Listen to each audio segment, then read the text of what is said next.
Thank you so much for staying with us, everyone. If you plan to come into Lagos tomorrow morning, this is an information very important for you. You may not be able to move between the hours of 7 a.m. and 3 p.m. That is because there is a restriction of movement because of the local government country elections that will hold tomorrow, the 22nd day of July 2017. It's very crucial because Lagos is a commercial hub of the nation. Just how important this is makes us talk about this issue on the program. Is an extended version of the show tonight on the program. I will bring you all the coverage of that election from every angle of the state tomorrow right here on Channels Television, and we'll open our election studio also for you to get a sense of what happened later in the evening tomorrow. So stay with Channels Television to get every details of it. It brings us to the issue of just how independent the third tier of government in Nigeria, the government that should be the closest to the people. Just so you know, Lagos State has 20 local government areas and 37 local development areas. The 37 were created under Bola Tinubu when he was governor. That caused a lot of legal tussles. Nigeria has 774 local government areas, and each local government area is administered by a local government council consisting of a chairman who is the chief executive of the local government area. LASEC fixes July 22nd for the council polls and July 29th for a possible runoff if need be. But let's get back to the conversation now.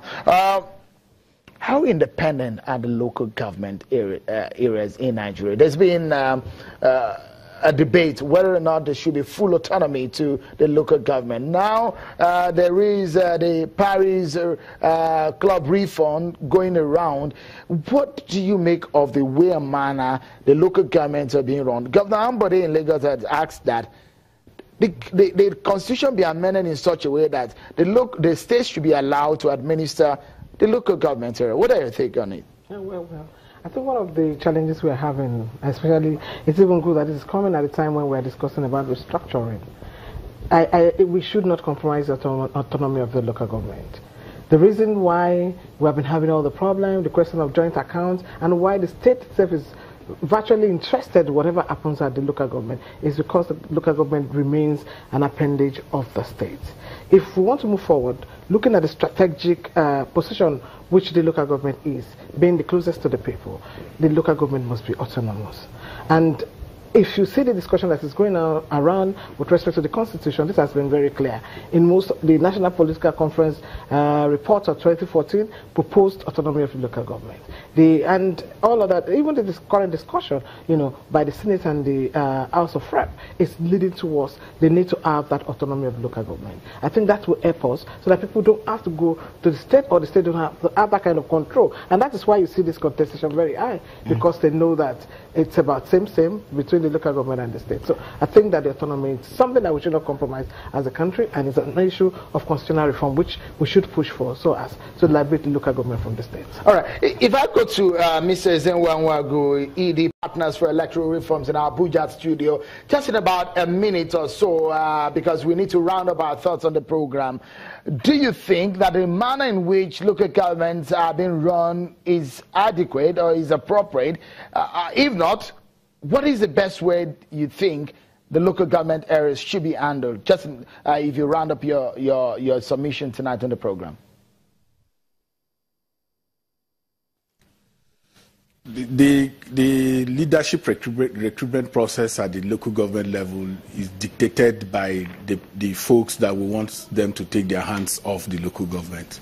You cannot be a councillor in any political party where a councillor in a local government, if the czars of the states that the governors have become do not guarantee you that platform.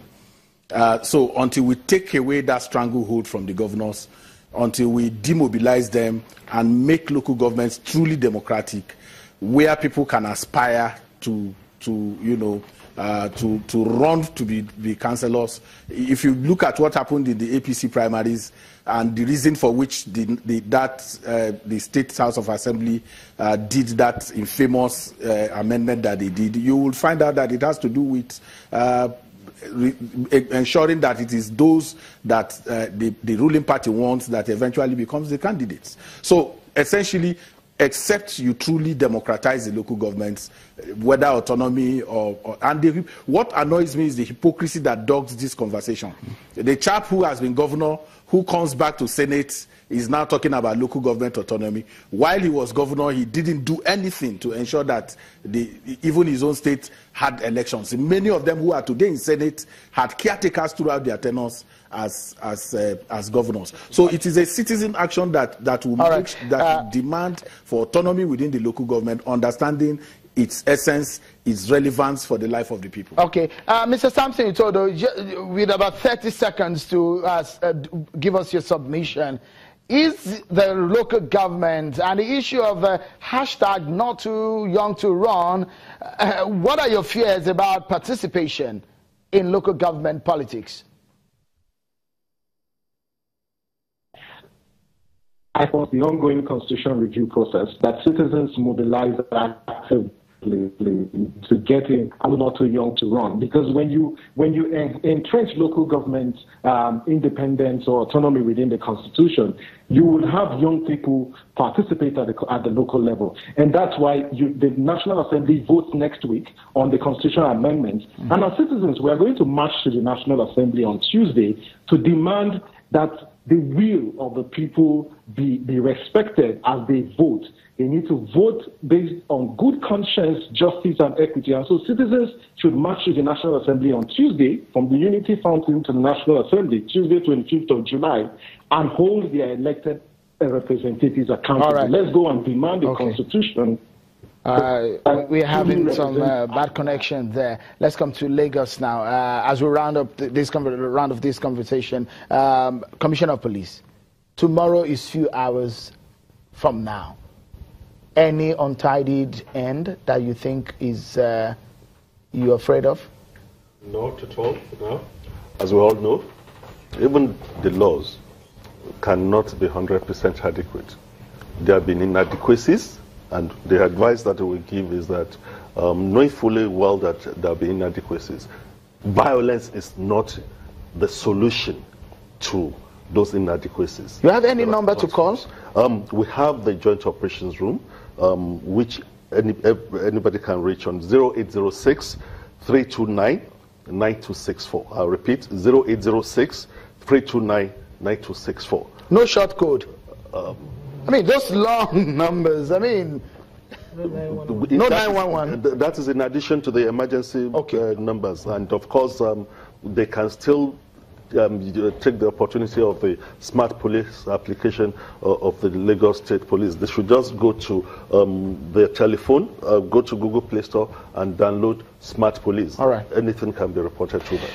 Mr. Fatai Osheni, Commissioner of Police in Lagos, many thanks for coming on the program. Dr. Abiola Akinode Afolabi, Chairman, Transition Monitoring Group, thank you so much for coming on the program. And Executive Director of Partners for Electoral Reforms, Mr. Ezenwa Nwagu, and also the ED of Yiaga, Samson Itodo. Many thanks, gentlemen and lady, for coming on the program, everyone. Many thanks. So with Channels Television, we bring you all the coverage and the special election studio for this election tomorrow evening. Thanks so much for being part of it.